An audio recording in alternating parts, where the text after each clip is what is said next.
Welcome to Voices from the Bench, a dental laboratory podcast. Send us an email at info@voicesfromthebench.com or look for us on Facebook at Voices from the Bench. Greetings and welcome to episode 142 of Voices from the Bench. My name is Elvis. My name is Barbara. How's it going? Going pretty good. How about yourself, Barb?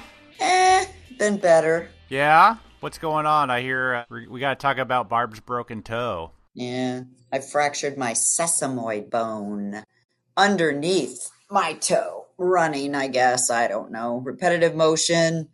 Could barely walk. And I'm like, something's wrong. So I went to the doctor. And certainly, of course, I have an issue with my toe. And I've never had any issues my whole freaking life. But now I do. Is this your first broken bone? It's my first broken anything. Yeah. Wow. How'd you get so long in life without breaking something? I don't know, but it's not very good, and I'm not very happy. So I'm going to go join a gym and start biking for a month until my toe heals and I can go back to running. So, yeah, I don't know if a lot of people know this, but runners are notoriously stupid, where we will run and then something will hurt, and we figure the best way to get over that hurt is to keep running. Pretty much. Yeah, it's like, oh, my knee hurts, and then I'll go for a run. I'm like, why does my knee hurt still? Yep, you're going to run it out. There's nothing wrong with me. That's my mentality. Well, then you can barely walk, so yeah. I'm in sneakers. It's all wrapped up. It's fantastic. Yeah. Love it. Wake up in the morning, can't walk. You're like, by afternoon, it doesn't feel so bad. So you go for a run. And then the next day, you wonder why it still hurts. Yeah. Only coming from a fellow runner could you even possibly understand that, which is super crazy. But yeah. Well, what's also funny is, lab technicians are kind of the same way. They do something in the lab, it works, and they keep doing it that way until it doesn't work. And sometimes they keep doing it in the way that they know it doesn't work, but they keep doing it. That's well said. I do have to agree with you on that, too. You're right. That's definitely how we roll. So having that mentality of the runner and the dental technician in your brain, you're never going to heal. Nope. I'm in trouble, Mr. On with the episode, Mr. Negative. Let's go. This week, we talk about an important, much-needed, and underappreciated hero within every dental lab. No, it's not a fancy mill. Nope, it's not even a printer. It is, of course, the lab production software. Oh, yeah. This important software that allows technicians to work productively and efficiently. Richard Pickard from Inventrix comes on the podcast to talk about LabTrac. Now, I've been using LabTrac ever since I got into the industry a little over 12 years ago. And since I'm not the on-the-bench technician, I spend a majority of my day in front of LabTrac. I can't tell you how many hours I spend with this software. Now, Barb uses it. Yes, we do. As we find out in this interview, many labs around the world. So Richard comes on to talk about the history of bringing one of the first lab production softwares to our profession, how it works, why it works when you let it work, and what they are working on for the future of lab production. Now, most labs couldn't work without a software that keeps everything moving, keeping track of all the cases coming in and all the cases going out. So join us as we chat with Richard Pickard to find out how we can do all of that and more efficiently. Hey, Barbara, have you heard about Oradent and their new partnership? You mean Up 3D, Elvis? Exactly. The new P5 milling machine by Up 3D. Is it another private label milling machine on the market? Actually, no. That's the cool thing. Up 3D actually manufactures their own mills. Wow, that's awesome. What is the P5 milling machine offering? Well, for starter, the P5 is a 5-axis efficient dry mill. All right, so that's super ideal and totally convenient, but what about the quality of the milling? Well, it boasts software that produces high precision and fast milling.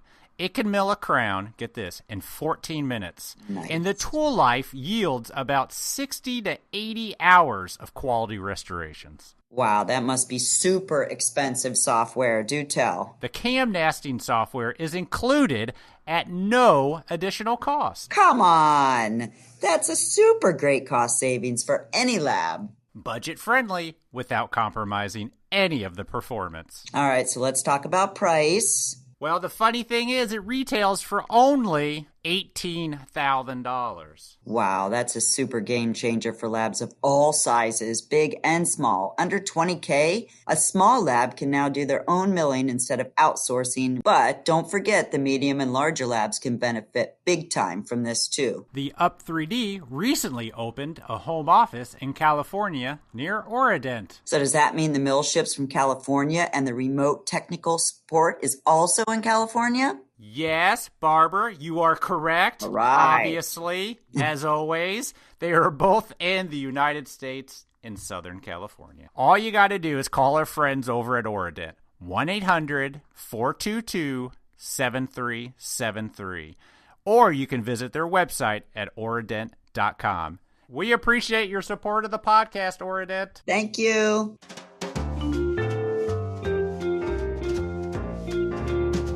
Voices from the Bench. The interview. Well, we'd like to welcome to the podcast today a gentleman who's kind of a behind the scenes in the lab. And really, I have a love and hate relationship with your product, sir. We have Richard Pickard. Is it Pickard? If you're from England, it's pronounced Pickard. Pickard. Pickard, yes. Pickard. So Richard Pickard from Inventrix, the makers of the LabTrac production software. How are you, sir? I'm very good, Elvis. Thank you very much. How are you? I'm doing fantastic. Good. I mentioned the introduction. I have a love-hate relationship with LabTrac. You did, which is making me nervous. Don't worry about it. I know. He started with that. Jeez. I have to say that at our lab, I've only known LabTrac. There's a handful of softwares out there that run production within labs. But for 12 years, I've only known LabTrac. And 12 years. Yeah. Holy moly. So when we talk a lot about, three-shape design and mesh mixer, for me, LabTrac is my software I spend 10 hours a day in front of. So that's my love-hate. I love it. Yes. But boy, do I spend a lot of time with it. So, Richard, thanks for coming on. Sorry about the terrible introduction. It's fine. Don't worry. It's a pleasure. But I wanted to kind of get the story of how LabTrac came to be. I mean, did you come from a lab background? No, I didn't. Not at all. The short version of the story I'll try and give you is basically I was one of three brothers with a father who was a very good defense lawyer. Okay. And he wanted three professional sons. So he wanted a lawyer, an architect, and an accountant. Wow. From the age of 4 or 5, I was told I was going to be the accountant. Oh, that's fun. And he got what he wanted. He got three sons. One became a lawyer. One became a very well-regarded architect in London. Mm-hmm. And I became the boring accountant. That's what I did. So nothing to do with dental labs at all. Nothing to do with them. So how did you find your way to the dental laboratory industry? So I realized fairly soon after working as an accountant that I hated it. I thought you were going to say that. I didn't like the people very much, and I didn't like the job. The only one bit of the job that I did that I loved doing was I got asked to be on the fraud investigation squad. Oh. And it was for a big multinational firm of accountants called Binder, Dyker, Otter. I don't know if you've heard of BDO, but they're still around now. Mm-hmm. And they used to send me on these trips all over the UK investigating potential fraud. Oh. I used to do things like go to the Outer Hebrides and climb up oil tanks and have to dip a dipstick in and measure the oil.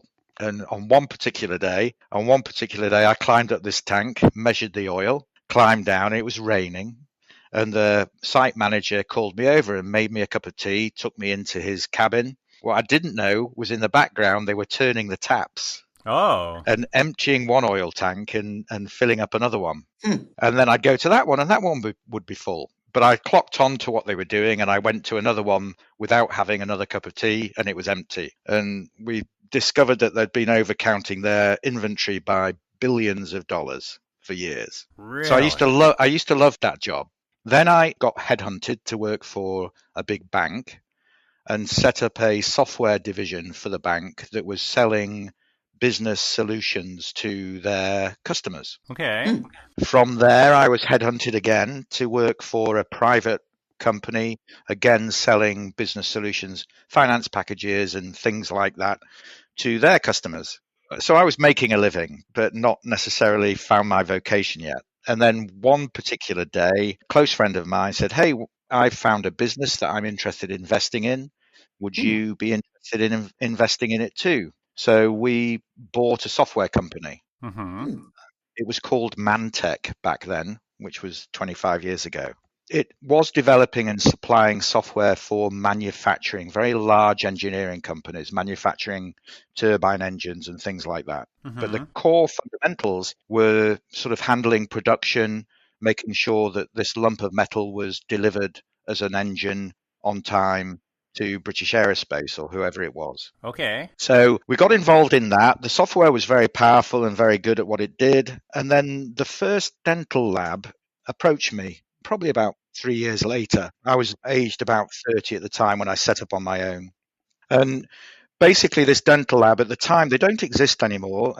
We're all familiar with what's happened in the dental industry, but this lab, they employed about 200 technicians at the time. Wow. And everything was very manual. Everything was obviously very traditional. Digital workflow hadn't come in then. Sure. And this owner wanted to be able to look at his technicians every day and know who was being productive and know who wasn't. So That's genius. Yeah, he contracted us to develop a system. The first system was called LabTrac. It was developed using Microsoft Access, of all things. Wow. Back in the day. But it very quickly became the only product in the UK dental lab market that did what a dental lab needed. Interesting. So within the space of about 5 years, pretty much every dental lab in the UK bought it. Wow. So was there any other software on the market at that time? No. So everybody was doing, you always hear about those labs that do like paper, they handwrite. Oh, yeah. They have a ticketing system. Everybody was doing that at this point? Yeah, and we sort of started the revolution of software, lab management software, not only in the UK, but when I came over to the States as well, I think we really started people thinking about what they should be doing as opposed to what they'd always been doing in the past. Yeah. Well said. Yeah. So the core focus was looking at dental lab in the UK, what it did, how it managed its workflow, but also trying to look at the technician and trying to make their life easier. Because what you'd hear typically as a technician in the lab would be complaining about one day they'd be asked to do overtime and then the next day they'd be sent home at lunchtime. Yeah. And they wanted a standard, predictable workflow every day. So that's what we tried to achieve with scheduling the work to technicians, managing workflow and making sure that they had the right volume of work every day, but still guaranteeing those jobs got delivered on time back to the doctor. So that's what we sort of got involved in. I spent a lot of time with a couple of labs in the UK looking at what they needed and then going back to base and developing what they needed. So that's how I got started. How long ago was that? That was 25 years ago, Barbara. Wow. I know I'm ashamed of that. It's a long time. But yeah, 25 years ago. So I remember when you first came to our laboratory and you said, what is it? Scheduling? Scheduling, yeah. I love that.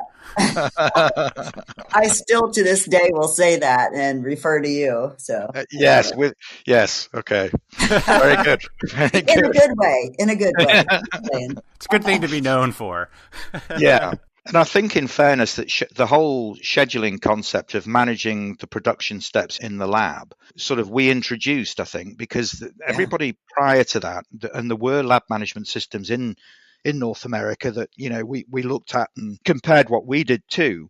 They all basically effectively bookkeeping systems. They're taking a case through the door, they're scheduling it through the lab, but they're not managing whether it's done on the day it should have been done or not. Yeah. It was still a black hole. And I think we sort of brought in a whole new concept, which is dynamic scheduling. Yeah, expand on that, would you? I personally know, but our listeners might not. So kind of go into that a little bit. There's inherent problems, Barbara, as you know, with dynamic scheduling. But the concept behind dynamic scheduling is that as long as a technician tells a system, interacts with a system, and is willing to interact with a system, then during the day we know exactly where that production's step or that case is in the lab. Mm-hmm. We know who's finished it last. We know where it is, where it was last. We know where it's going, and we know where the person who next receives that case or has to work on that case starts it. And obviously, it's moving to a digital workflow, so there's fewer hands involved. But now instead of hands, it's printers and milling machines. But the concept's the same. But to benefit from dynamic scheduling, you really need compliance. Oh, tell me about it. That's the hardest part. And getting a technician to do anything requires buy-in from them. Yeah, agree. So that's the big challenge for dynamic scheduling. But the core fundamental concept is right. The lab needs to know what cases today are running behind schedule, what cases today are on time. Which doctors do I need to be scared of when they call because I can't tell them the truth? Yeah. I don't know anything about that. Yeah, we all know a lot about that. And that's what we introduced into the North American market. Obviously, the product's evolved since, and there's things we'll talk about today that will give you an insight into where we're going. But that was the start of what we did. So when did you move to North America? So you started in England, so that was 25 years ago. When did you come to the States? So I came to the States about 15 years ago. Okay. We incorporated in Boston, Massachusetts, which I loved. It was a great city, great fun city. Yeah. And we started the work of developing a new version of LabTrac for the North American market because the labs over here are significantly different in terms of their needs, wants and wishes compared to a dental lab in the UK. Yeah, we're a little high maintenance. Yes. Just a little. That's one way of saying it. So what changed? I mean, the LabTrac I look at now, that Barb and I both stare at daily, how is that different than when it started 25 years ago? The LabTrac you look at now, the whole sort of principle that we've followed all the way through from the beginning of starting here is that we have to listen to customers' needs and that the product has to develop around those needs because it helps. I can't think of everything and I don't think of everything. So I can't tell you what you need. I need you to tell me what you need, and then we'll look at developing it as a solution. So over the years, the product's evolved and evolved and evolved because of customers like Barbara and like you, Elvis, although less like you, Elvis, because I know we've been a pain you in tend your to ass. use what you've got and not pushers, but other customers like Barbara's Lab and others since get quite demanding, but for the right reasons. They just want to become more efficient and more profitable. Yeah. And we're there to try and help that happen. Mm-hmm. The whole principle behind what we do is not delivering a package like QuickBooks and saying, here you go, that's it, and it'll never change. Yeah. We want to be there for you next year and in 10 years' time with whatever's needed for you then. Yeah. And you definitely are. I can say that because when you refer to us as that way, you know, there's tons of reports that we've asked you guys to do for us that we needed to manage our laboratory, and your customer service is amazing. We've been able to create reports to make us manage the laboratory better and faster, and it's just been a great experience. So hats off to you.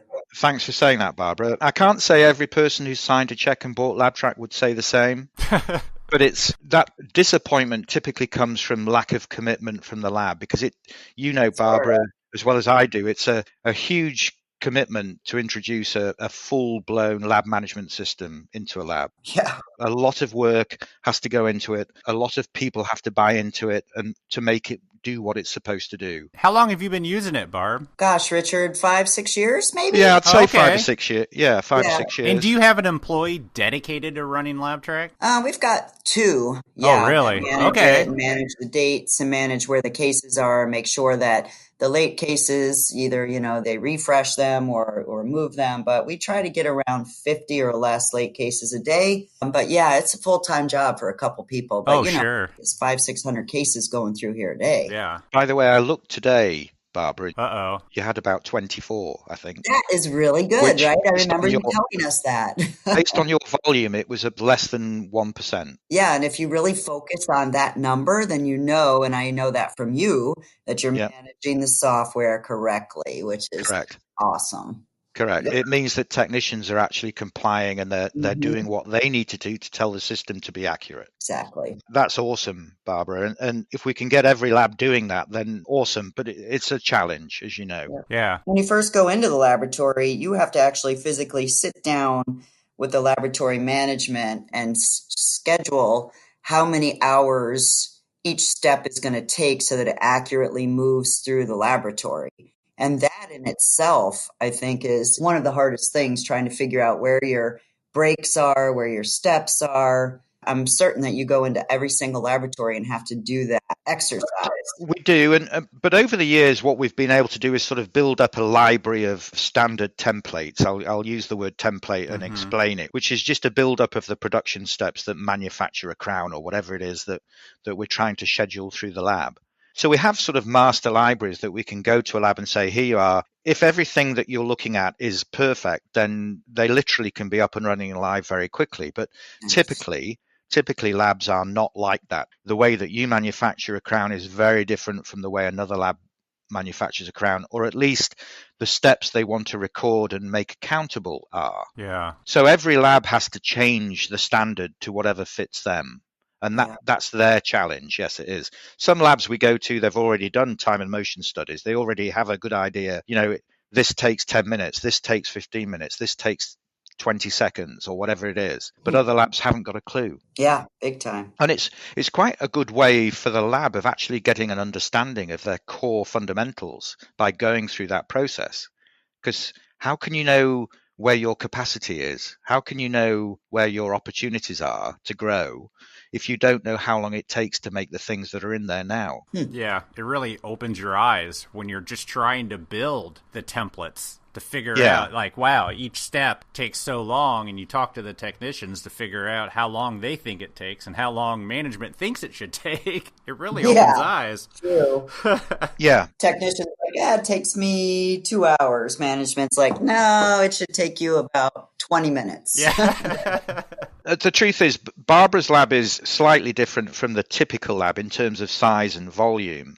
But every lab who has LabTrac needs not to forget that LabTrac, once it's set up, needs to be kept up. Yeah. Mm-hmm. The technicians come and go, new product lines come in, new procedures are introduced, and all of those need to be fed in to LabTrac in order for it to be able to continue to tell you the truth. Yeah. So every lab who has LabTrac needs to do that. And if they let it go, it doesn't take long before everything starts to not make sense in terms of the scheduling and the power that it has. Yeah. So it's not a full-time job if someone regularly keeps it up to date, but it becomes one very quickly if they don't. I get that. I tell you what, the hardest thing that our laboratory had to accept was not putting a due date on the work ticket. Yeah. Oh my God, you would have thought somebody died in this laboratory. We had so many people upset about that, but you can't use the system correctly if you go by the date. If anything changes and it reschedules, then everything shifts. And so that was a huge shift in the dynamic of the way that we ran the company at the time. But that was really hard for us. And how's that gone since? I mean, have you put due dates back on, or are you still working without due dates? We have due dates on some and then not due dates on others. So it just okay. Like the implant is a separate department and they have to have them on there. But yeah, we're still doing it. I mean, the intent behind not needing a due date, or at least trying to not necessarily make it obvious to a technician the due date of a case, is to try and stop them picking their own work. Yes. And to try and get them to work within a system as opposed to outside of the system. Mm. And not all labs embrace dropping due dates off cases for technicians, but the labs people like BJ at Rowe, BJ very well, I think. Yeah. People like that embrace it because they know it makes them more efficient. Mm-hmm. So it's, we have to work with all kinds of labs, and some it works for, some it doesn't. What do you guys do, Elvis? So when you schedule a case, for those that don't use LabTrac, you get a sheet of paper that I guess default shows the date it needs to go out the door, and at the bottom has a list of every step you've associated with that product and what date that step should be done. Yes. Correct. So Barb, you eliminated the date it needs to go out, but it still has the steps? Yes, that's correct. But the steps don't necessarily have to have a date associated with them, because what you don't want to do is have to reprint that work ticket every day. Yeah, that's what I was thinking. Because the whole core fundamental behind the scheduler is it'll look at every case in the lab every day and make decisions itself using the algorithms it's got that we know work because we've been doing this for so long. Yeah. And basically say, look, based on what I know and the workload that I have, and the capacity available to me today based on the technicians in the lab physically now, as opposed to those in general who may be or may not be here, but the ones who are actually here, I know what I need to do now today. And I can move certain cases out to start tomorrow because they don't have to get done today. And I need to move certain cases in today because they do have to get done today to keep on time. So if the schedule is allowed to do its job, it'll move cases around to make the lab the most efficient it possibly can. But then the whole idea is you need the technicians to work off that new list and not just pick cases based on a whim. Where do they get that daily list if it's not on the scheduling ticket? So every technician, when they walk into the lab, there's two ways that we do it. But the way I like people to do it, if they can, but it does involve an investment in hardware, is for technicians to have access to touchscreen. Mm-hmm. Yep. That gives them a list of every case in their department that needs to get done today. And obviously every day it changes. It will order that list too, based on priority. So if there's 5 technicians, it becomes a rush case. 5 technicians have to work on this case today. It'll put that at the top of the list. So they do that first. So the other technicians aren't waiting for it. So we have that, Elvis. So we did invest in the touchscreen. We got everybody an iPad. And so it brings it up and you've got 20 cases in front of you and it'll actually show you the priority and which one you have to do first, which one you have to do second, and then so on and so forth. So it actually manages their day for them via the touchscreen. Every technician has a touchscreen? Yeah. Whoa. Yep. Yeah, it's about 100 of them. Yeah. Some labs don't invest in that level of hardware. Others do. Barbara's not the only lab who've put screens in front of every technician. There's many who have. Sure. And there are huge benefits because then the technician's compliance is made easier. They don't have to get off their chair. They can continue working and they just use their finger to say, hey, I've got this case now, and hey, I've finished that one and that one now. Yeah. So the challenge has always been compliance, getting Sure. technicians to do what they need for the system, but also continue being efficient and working. Yeah. The way we have it set up is we have a couple laptops stationed around the lab where people would what we call book on and book off of cases. Yep. And getting them to go and do it, it's always been a struggle. And I can see the benefit of putting something right in front of them so they don't have to get up and do it. So in the future, I'm going to change that too. We'll talk about future a little bit more, Yeah. I'm sure. But one of the things I've been working very passionately on over the last couple of years is developing a system that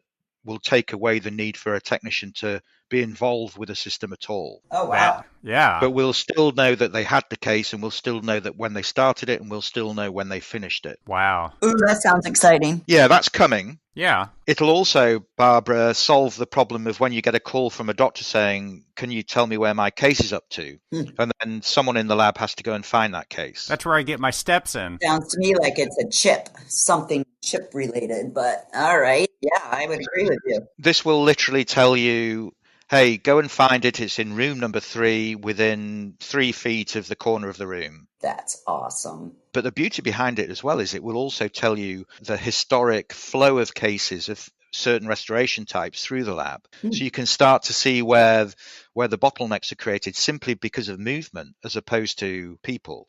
Really? Yeah, it's a huge opportunity, I think, for most sort of medium-sized labs and above. Yeah. I get about 2 miles a day walking around looking for cases. Yeah, well, I mean, I've been to labs where production stops until they find the case. Yeah. Yeah. Entirely. People see me walking around. What are you looking for? And I tell them the number. Then 3 other people are looking for the pan. And oh, yeah, I can totally see the benefit. So what you'll be able to do, Elvis, is pull out your cell phone and enter the case PAN number or the case number or the patient name or the doctor name, and it will draw you a picture of where it is in the lab. That's Wow. awesome. How do you come up with, do you have like a team of people, of innovators that come up with this? I'm sure you're included, but like, how do you keep yourself so advanced? That particular development is, for good or for bad, entirely me. Not as a developer, but as, I suppose, the idea person. Yeah. It's something I've wanted to do for a long time. Technology is just about there now where we can actually make it happen. So the old technology that you may think it's related to, it's not, is too expensive for a typical lab to implement. So it's using some new technology that's just come out. Wow. Yeah. I will say, before we get too much farther, when it comes to, Barbara mentioned Teams, calling you guys with a question or an issue, phenomenal job at getting back to us and taking care of things and people being spot on.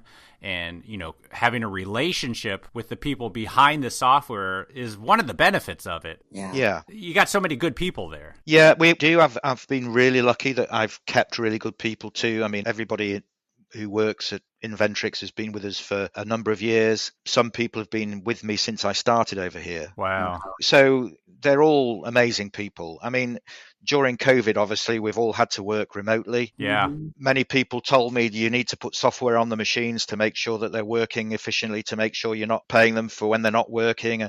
I don't have to do that because they all work hard every day and always have and always will. Yeah. So I've got no worries about my staff. They're all fantastic. Yeah. To just go back to that point, it's one thing I'm extremely passionate about, for good or for bad, is customer service and not selling widgets to people.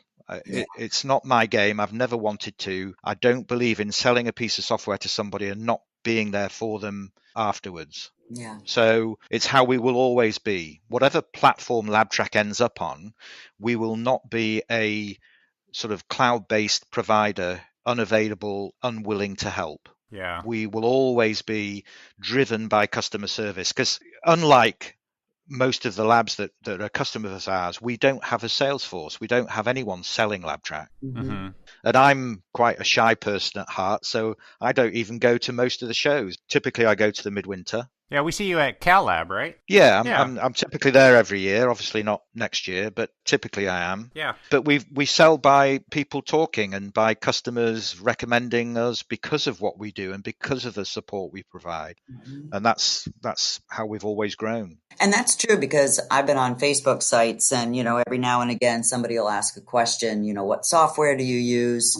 And, you've got a number of people that'll go on there and say, we use LabTrac, and, are super positive about it. And I can see the ripple effect where, how we are in the dental community. Yep. You listen to somebody that says something positive about a company and or a product, and you want to investigate and see it. So yep. I could definitely see where that would be a referral for you guys. Yeah, so it's a passion of ours that we want to do a good job. We believe in, very much like as a human being, you want to be able to look yourself in the mirror every day and say, I've done good today. I've not hurt anybody. I've been a good person. We want to be a good company and do the right thing by people every day. That's how we were founded, and it's how I want to always be moving forward. Yeah. It shows. It shows with your staff.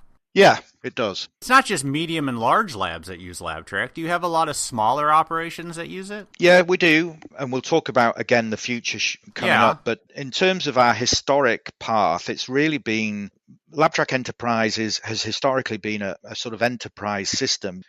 Barbara knows this all too well, and so do you, Elvis, to a lesser degree, but you still know it, that there's a lot of commitment and a lot of work that has to go into developing the solution for you. Mm-hmm. You have to set up all your products, all your templates, all your steps. And as we've talked earlier, those differ for every lab who buys LabTrac. So there's a lot of commitment involved and needed by the lab. So typically we can't really sell to the guy who wants to buy $100 a month system. Yeah. Because LabTrac's not for them. They wouldn't need it anyway. Maybe they only have 50 cases in the lab on any given day or any given week. Yeah. Again, LabTrac's not needed at that level. The power of LabTrac is when you've got more cases than you can cope with. Yeah. Yep. Yeah, I get that. Bingo. Yeah. So historically, we have got a number of small labs who've bought LabTrac because they see what it can do and they want to grow, and they want to get a system in place before they grow, so that those standards and procedures and compliance issues are all gone by the time that they do grow. So we have a number of labs who are small, but typically it's medium size and above. What do you consider medium, like 30 or more? I would say any lab who sort of have 25 technicians or above, I would class as a medium sort of size lab. Agree. And then we've got some labs who are boutique labs in New York, in Manhattan, who there's only one tech, effectively. Yeah. But he still wanted LabTrac because he still saw the benefits of having his work scheduled for him and managing his workflow. That's cool. Yep. So it takes all kinds. And then at the other end of the scale, we've got customers all over the world now. We've got customers in Australia, in Asia, obviously in Europe, where my UK company is based, in Saudi Arabia, of all places, as well. Really? Wow. Yeah. We just actually won a contract in Saudi Arabia for the Ministry of Health. Saudi Arabia, all their public entities like Ministry of Health and the Army, the Navy, the Air Force, they all have their own hospitals dedicated to that service. Uh-huh. Ministry of Health has 41 hospitals. Every hospital has a dental wing, and every dental wing has a lab. Interesting. Wow. So we've just been awarded a huge contract with Saudi Arabia to implement LabTrac in 41 dental labs for the Ministry of Health. Wow. Which will be an interesting project. Yeah, how do you tackle something like that? I was just wow. going to say that. Yeah. You have to have local distributors who are there to do the local work.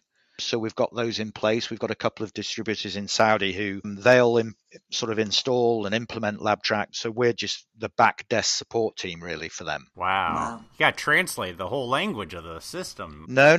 They use it as it is. Really? Yeah. Yeah. Interesting. And then we've obviously got contracts with the Ministry of Defence here, so the Army, the Navy, the Air Force, the VA hospitals all use LabTrac too. I had no idea. Wow. And your dad wanted you to be an accountant. And my dad wanted me to be an accountant. Yeah. Well, he's no longer here now, so I can do what I want, can't I? There you go. God bless him. Yeah. Yep. That's exciting. I had no idea you guys were... I mean, I knew you were big all over, but not all over. Wow. It's exciting with the Department of Defense because we've now got, for the Army, every single dental case for the entire Armed Services Army is now going through LabTrac. Well, how many cases do they do a day? A lot.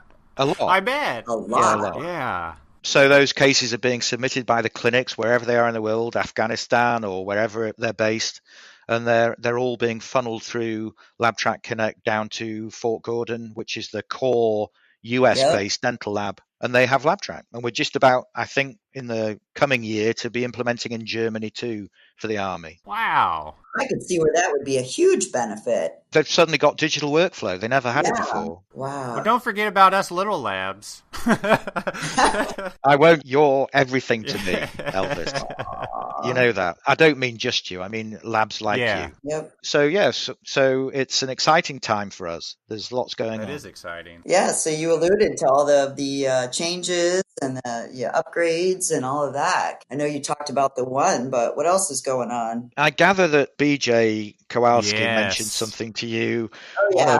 on a prior podcast, I think, about digital workflow, something that I didn't mind him mentioning. It was fairly early on in the day when he mentioned it, but I'll try and bring you up to speed a little. I do have to just not say too much because I think the power of it is so big that I just need to make sure that we have an opportunity to be first to market. Sure. Yeah. But basically what we've developed with my very close relationship with our UK company, and to give you a bit of background, the UK company, who are distributor of LabTrac in Europe, they purchased a dental lab. Okay. And basically, it's a full digital workflow lab. Mm-hmm. They're also a distributor of 3Shape. Oh, wow. Okay. So they started selling 3Shape equipment to practices and built a very strong relationship with 3Shapes. So much so that what we basically did was said, look, you're providing a great service to the dentist, but we're concerned about the lab.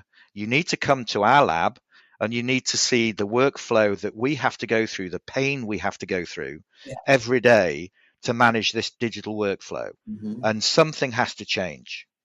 So they were extremely good about it, 3Shape. They came from Denmark and sat down in front of us and saw the workflow that we had to go through. And you know this all too well, don't you? That you get a case from 3Shape, for example. I'm talking about all of them now, but 3Shape, let's say, you get an email saying, hey, you've got a new case. You have to log on to 3Shape Communicate. You have to download and print the printable order form. You have to then download the STL files. You have to manually enter the case in LabTrac. You then have to go to the desktop design software and manually enter it again. Yeah. That's for one case. Yep. So the minute you get 50 cases a day, which you probably already have, Barbara, don't you? At least, I would think. Oh, yeah. Imagine how much time that takes. Yeah. A lot. Yeah. What we've developed is a cloud-based portal called iOS Connect. It talks to all the iOS vendors' systems. Cool. So to give you an example, if you're a 3Shape lab, you log in with your 3Shape Communicate account. It goes away and it talks to 3Shape and it pulls down into the portal all your relationships, all your accepted relationships. It then goes back to 3Shape and it talks to 3Shape again and it says, hey, send me all your cases that are being submitted to this lab. And they all come down into the portal at the same time as that you get the email, but now you don't need the email. So the portal is a real-time bucket for all your digital workflow. Wow. You look at the case. If you're happy with it, you click a button and it inputs that case into LabTrac directly. Wow. So there's no case entry to do. There's no downloading of digital files to do. And it also sends that case file to the back end to your design software too. And it doesn't have to be 3Shape design software either. Wow. So that's a major development for us. We've currently plugged in 3Shape, Itero. We're just about to add Medit, Carestream, PlanMecha, and Sirona. Oh, wow. That's the big ones all right there. That's a fairly major development. Agree. And it's all driven because of the need for the lab. We know your pains. I've known them for years. That it's obviously you're fighting so hard to keep customers every day because there's so many people offering cheap crowns or whatever they're offering. You get the rough end of the stick all the time. So we're here to try and make that as bearable as possible and make you as efficient as possible. So we wouldn't have to log into Medit and Itero Nope. and all those where you spend half a day. Nope. That's awesome. And you miss the cases and you miss the comments and you miss the files. So all of that goes away. You can't miss a thing because it's all coming into one bucket. That's awesome. Yeah, I do find that we miss things, that's for sure, especially in that arena. Yeah. So when is that happening? Next week? Well, it's happening now. We've rolled it out to 7 labs so far. Nice. We started off with, and funny enough, it's been a strange experience, COVID, for us. We've picked up more new customers this year than ever before. Well, people had time during their furlough to kind of reassess how they're doing production. Yeah, well, funnily enough, probably 2/3 of those labs are brand new labs. Oh. In other words, they've recognized an opportunity to set up during the quiet time, get everything in place, and they're launching now as we speak. Interesting. That's great to hear. A lot of startup labs. And these startup labs have heard about what we've done with 3Shape and others. So it's been a very logical first step for them. They're literally going from nothing to a fully digital workflow on day one. Wow. That's the way to do it. If you're going to do one now, that's definitely the way to do it. Oh, hell yeah. So yes, so it's been exciting. There's some other developments Yeah. that we're in the process of, and I think BJ mentioned one of them. I think you're trialing it now, Barbara, aren't you? The integration with Zimbus. I do believe we are. Yeah, I think you are. So the whole principle behind what we do is I don't believe in reinventing wheels. If there's something out there that does a good job and will help you, I'd rather integrate with it than try and copy it. Yeah. Yeah. So Zimbus is an integration that we've done that works really well. We've been working with a couple of vendors on a digital wallet for your iPhone or Android phone that allows you to communicate directly with your doctor. So that's going to come out soon. Other customers with their mobile apps. We've done a brand new integration with UPS and FedEx, which you're just about to start using, Barbara. You may not know about it, but this allows you to, when you're invoicing the case, it'll print off the shipping label at the same time. Yeah. Pull that shipping label back into LabTrac, and then it'll also give you tracking information real time on all the packages you've sent. And if there's any delays, it'll tell you. Yeah, that's super important. I've been in the shipping department helping, and you got to click this, and you got to do this, and then you got to do that, and that's going to be a time saver. Yeah, I think quite a big time saver for you guys. And I think for other labs like BJ at Rowe and others like you, it's going to be a huge benefit. Why is Barb getting all the hookup? How come I'm not getting the UPS integration? You are, because we ship 700 packages out of here a day, and that's going to save hours and hours and hours. And we're always like, hello, Richard, can you help us with this? This is not. The benefit for you, Elvis, is that a lab like Barbara's lab, they'll talk to me about what they need. We'll develop what they need. We'll make it work the way they need it to work. And then I can come back to you, Elvis, at the next user group meeting, which I'm going to do online using Zoom this year. And I'm planning it being in November.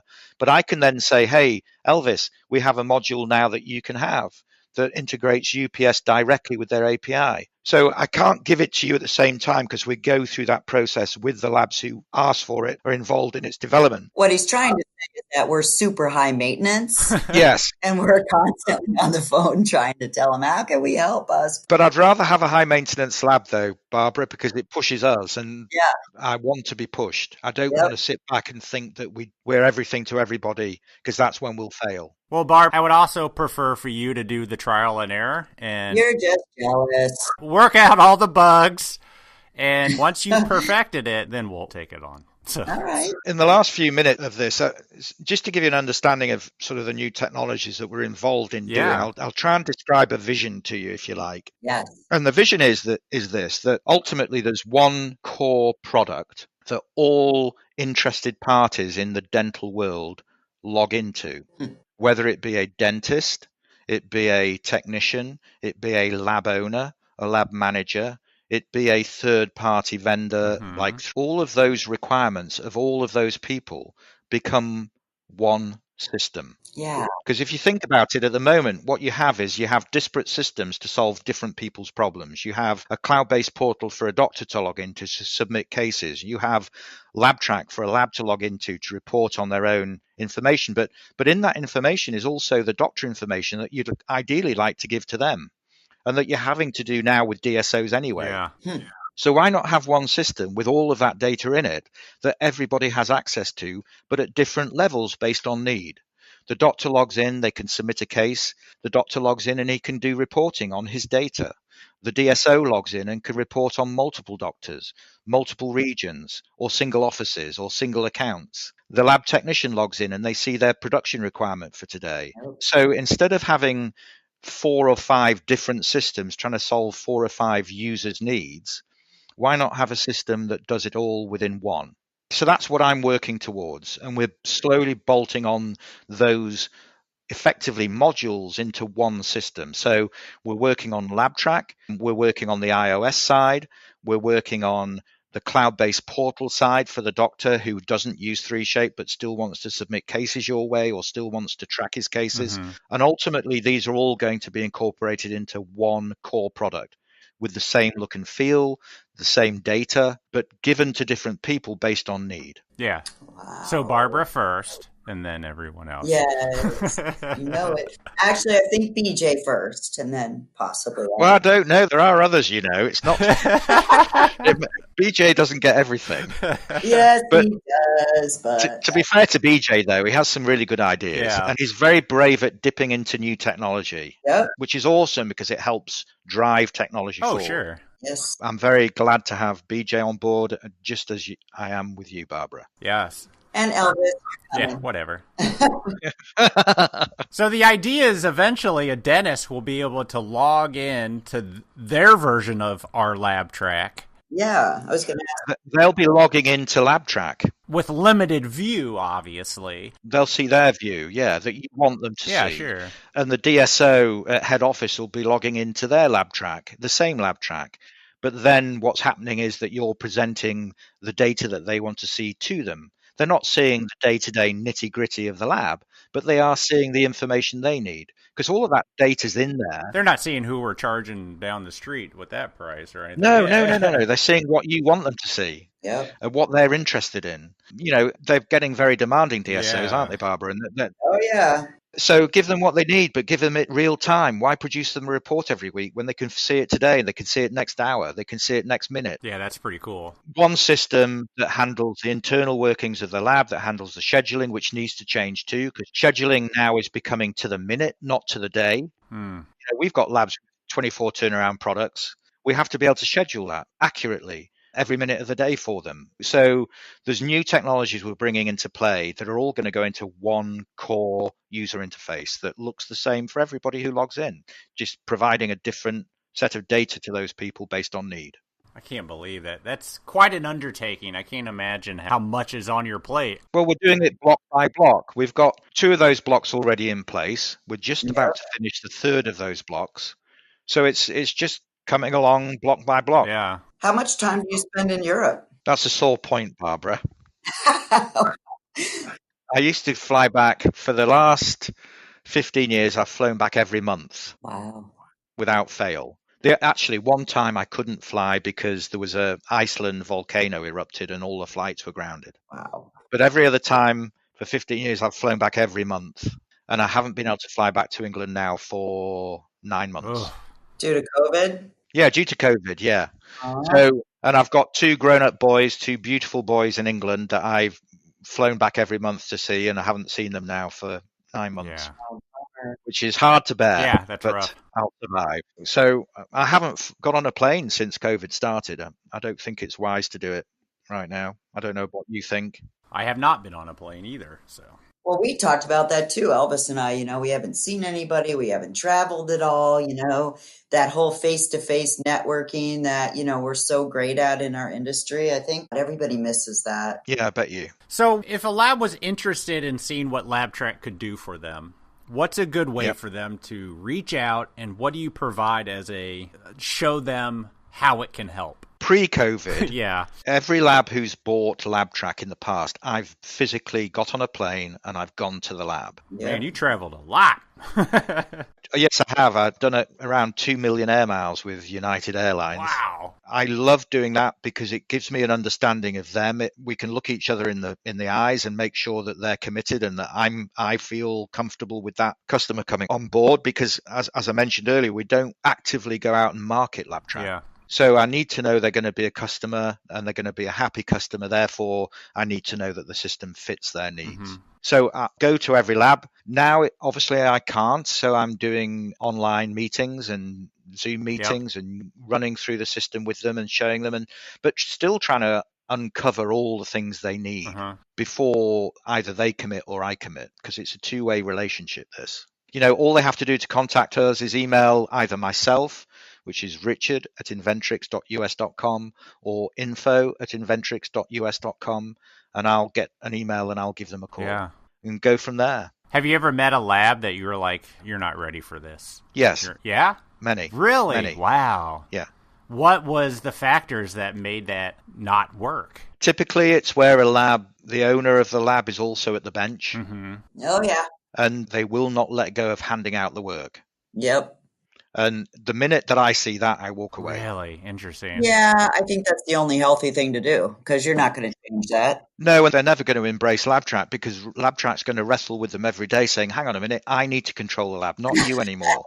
and they're going to say, no, I want to give out the work. Oh, yeah. Well, then you might as well stay giving out the work, because LabTrac won't work for you. Yep. Interesting. Great. So if the lab owner is progressive enough to say, look, I need to step back and let this system do its job, because when it's allowed to do its job, it's going to make me more efficient and make me more money and show me where my capacity is and show me how I can grow. If they let that happen, LabTrac is worth selling to them. Yep. And I'm committed and I'll jump in with both feet to help them. But where a lab doesn't want to do that, doesn't want to let LabTrac do its job, then I have to step back, because it'll fail. Yeah. Interesting. And it will. I agree. Like I said, you definitely have to change everything you do in a more positive, productive manner, but it's not the easiest thing to do. And you know how people fight change anyways. Yep. You're not open to it. The sad ones that I've turned down are the ones where the technicians love it and want it. Yeah. But the owner will not change. Yeah. It will never work, because everybody looks at the owner as an example. And if the owner's not prepared to do what's needed, they won't either. Yep.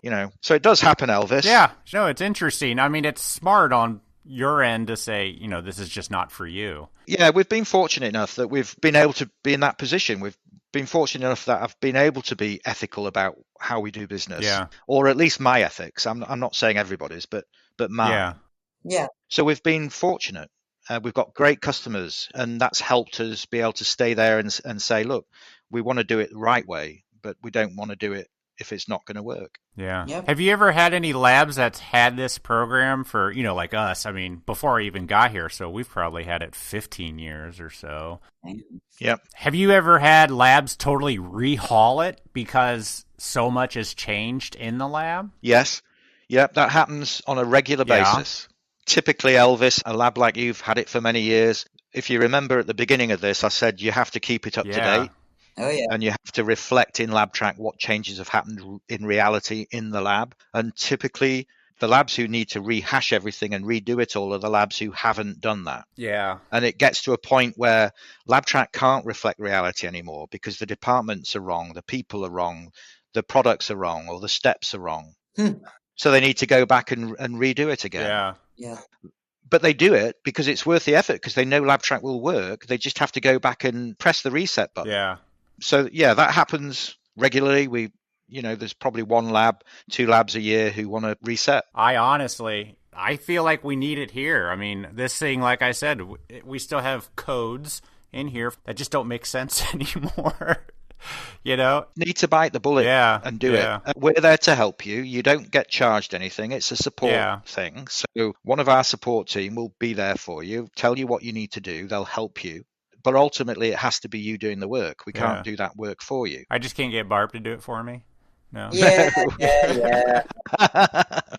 I would. If you pay me. She charges a lot more than me. Probably. I know her. She's high maintenance. And I admittedly so, thank you. Yes, so much. So before we sign off, why is it called Inventrix? Where did that come from? Inventrix stands for it's a Latin word for the female side of a man's brain. Oh my God, are you kidding me? That's brilliant. So it's the inventive side. Men are good at some things, but they're not very good at coming up with ideas. Women are. Yeah. Typically. I agree. So that's what it stands for. It's the female side of the brain, the creative, inventive side. Inventrix. That is awesome. A special kind of compliment. I love that. Yeah, that's where it came from. Nice. Cool. Great question, Elvis. You just made my day. Well, Richard, I really enjoyed hearing the story about it. I had no idea there was that much history behind it. Same here. To me, it started when I started in the lab business, and it's been a part of it ever since. And we appreciate what you guys do on the back end to help us do what we need to do and make it more efficient. I think it's cool. Good. Thank you very much. Thank you. I echo that. Keep doing what you're doing, and I'm excited to see what new things you guys bring out, because it all sounds real exciting. I think we've got a very exciting next 12 months coming up for everybody, for all our customers. I think there's some innovations that we've been involved in that are going to change the industry again as far as the lab's concerned, their internal workings, and make them a lot more efficient than they are now. Yeah. So I'm very excited. And as soon as BJ and Barb work out all the bugs, I'll be happy to check it out. Alrighty, Richard, we appreciate it, and we will see you whenever Cal Lab happens again. Yep. Sure, and thank you so much, both of you, for your time. It's been great. Absolutely. Enjoyed it. Thank you, sir. Thank you very much. Yep. Bye. Bye.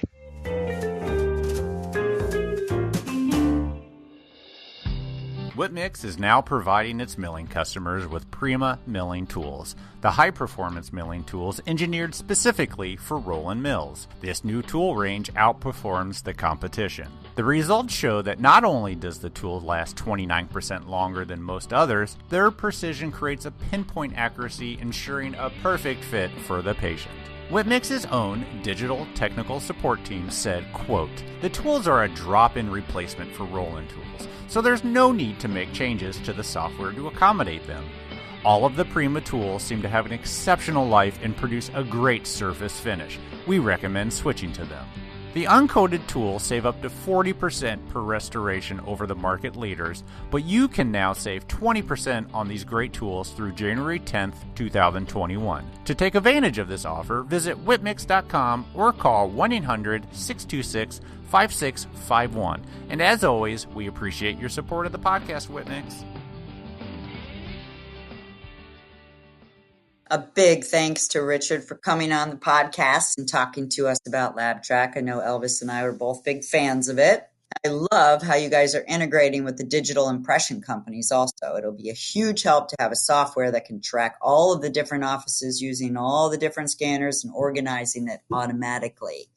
Right now, it's kind of a cluster. What were you using before LabTrac, Elvis? I don't know. I came into, like I said, 12 years ago when I got it here, we were already using it. So before then, I have no idea. What were you using? I think it was Evident, actually. Oh, interesting. And then we switched over because, they just wanted to try something different, and we've been really happy with it. Yeah, it's pretty cool. And actually, since we talked to Richard, and I talk in the interview about how I needed to revamp it, I've given it a go. We've given up a lot of codes and rewrote some new templates and steps, and I'm trying to get it revamped so it can be more productive here again. Oh, that's cool. Hey, guys, remember to head over to thedentalpodcast.org and vote for our podcast in the best dental podcast of 2020.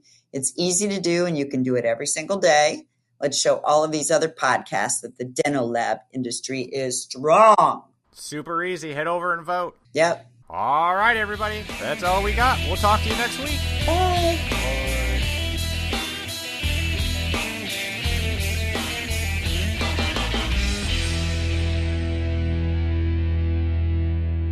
I was hoping to catch you. Yeah.